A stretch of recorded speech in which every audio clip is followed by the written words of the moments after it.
Warren Buffett cracked the code to never worrying about money again. Ignore this, and you'll stay broke forever. The sad truth? Most people ignore these steps and remain financially stuck, but you won't. Because today, we're breaking down Buffett's ultimate wealth-building blueprint, step by step.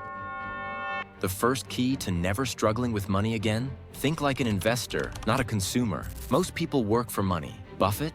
He makes money work for him. He once said, "If you don't find a way to make money while you sleep, you will work until you die." And that starts with one thing: financial education. Buffett didn't grow up rich, nor was he born into wealth, but he trained himself to think differently. As a kid, while most children played games or spent their time on entertainment, Buffett was reading 500 pages a day, biographies, business reports, and investment books. By the age of 11, he had already made his first stock purchase. By 14, he was running his own business. By 16, he had saved up the modern equivalent of $60,000. His mindset was built on a simple truth: wealth isn't about how much money you make, but how much you keep and grow. Most people get this backward. They think they'll start saving and investing one day, after they make more money. But the truth? If you don't start small, you'll never start at all. Most people think wealth is about making millions. But Buffett knows the real secret: avoiding financial mistakes. Broke people spend first and save later. Wealthy people, they save and invest before they spend. Buffett still lives in the same house he bought in 1958. He drives a simple car and eats McDonald's. Not because he has to, but because he values financial discipline over showing off. Buffett's strategy is simple: live below your means and invest the difference. Most broke people increase their expenses as soon as they earn more. They upgrade their homes, buy new cars, and spend on luxuries to impress others. Buffett, he does the opposite. Think about this: the average American spends over 30% of their income on housing. Buffett, he bought his house for $31,500 in 1958 and never moved. He doesn't own yachts or sports cars because he knows that true wealth isn't about looking rich. It's about being rich. If you want to build wealth like Buffett, you must control your spending habits. Ask yourself, do I really need this? Or is this just an impulse purchase? Instead of financing a new car, consider investing that money into stocks or real estate. Instead of eating out every day, cook at home and invest the savings. Small changes compound over time, just like Buffett's investments. Imagine two people. One spends $300 per month on unnecessary luxuries. The other invests that same $300 in an index fund averaging 8% returns. In 30 years, the investor will have over $400,000, while the spender will have nothing. So, which one do you want to be? Buffett doesn't chase trends. He doesn't panic during market crashes. And he definitely doesn't buy into hype. Instead, he follows a simple, time-tested strategy that has made him one of the wealthiest people in the world. The best part? You don't need millions to use it. You just need patience and discipline.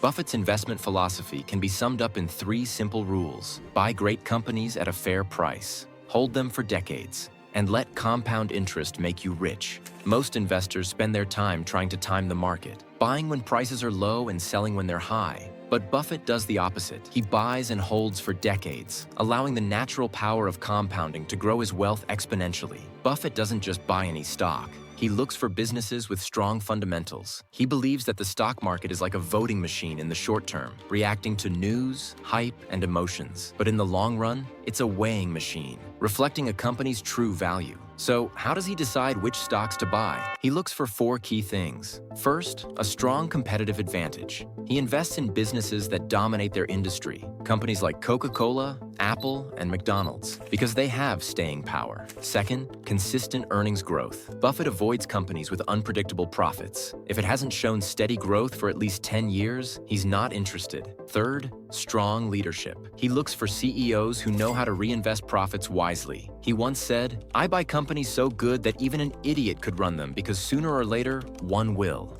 And finally, a fair price.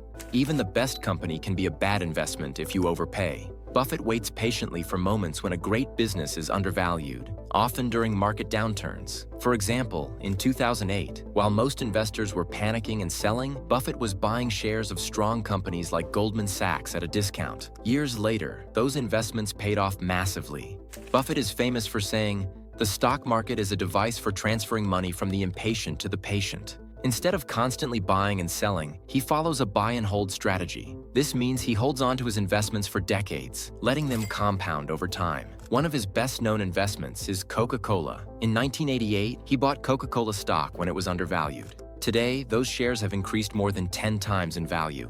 But that's not even the biggest part. Because Buffett held onto the stock for so long, he now receives over $700 million in dividends every year from Coca-Cola alone. That's why he always says, if you aren't willing to own a stock for 10 years, don't even think about owning it for 10 minutes. Buffett's real secret weapon? Compound interest. Compounding is when your money earns returns, and then those returns start earning returns. Over time, this creates exponential growth. Buffett once said, "Someone is sitting in the shade today because someone planted a tree a long time ago." The earlier you start investing, the more time your money has to grow. Suppose you start investing just $100 per month in an S&P 500 index fund at an 8% annual return. In 10 years, you'd have about $18,000. In 20 years, around $60,000. But in 40 years, that small investment would grow to over $320,000, all from just $100 per month. That's the power of compounding. It rewards patience, not speed. What do Warren Buffett, Elon Musk, and Bill Gates all have in common?